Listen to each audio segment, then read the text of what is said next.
We've partnered with the Mad Queen Show and Upper Echelon Gamers to bring you extensive E3 coverage. Sub to both of their channels for unique E3 content. Links in the description. Let's get started with Assassin's Creed Odyssey.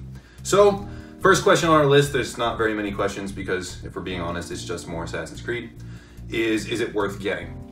The short answer is, if you like Assassin's Creed, yes. If you don't like Assassin's Creed, no.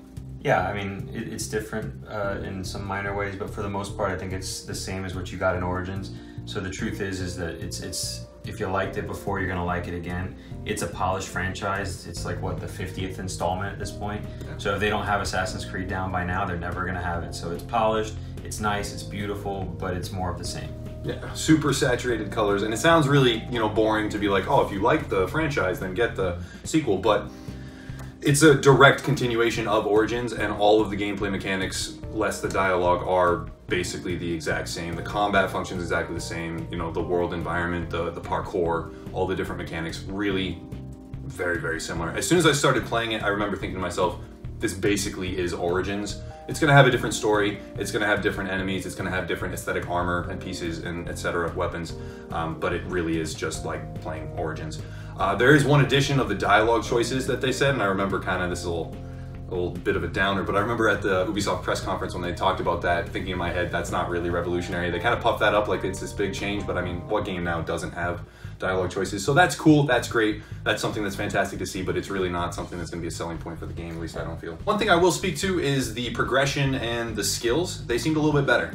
They seemed like they did some unique things, and one of the cool things is that we got unlimited free respecs. So I went in and immediately unspec'd all of my points. You got 14 or something to work with. I went back in, put it all into the bow tree, all into the stealth tree, and then just wrecked the final boss, because you can blind him and then assassinate and then shoot him one time and it's over and it takes 2 seconds. But it was cool to see the different combinations there, and it does feel better than the previous one. The last, in Origins, the skill tree system was not great. It was there, it was fine, it was functional, but this one feels good as opposed to acceptable. So that is an improvement. That's something that's different. I think on a more positive note too, like, if you were looking for an Assassin's Creed Origins DLC, I think this is what you could expect. Like a huge DLC. Yeah, this is like a great DLC in my mind. So if you love Assassin's Creed, if you loved Origins, if you loved what you saw there and wish there was more, I think this is going to be a great game for you.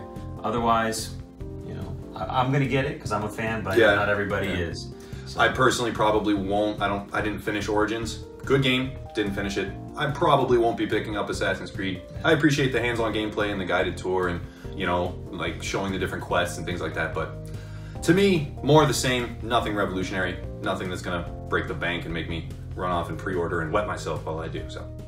Thank you so much for watching. Don't forget to like and sub, write your most profound thoughts in the comments down below, and then check out some of these other videos. What did it rain?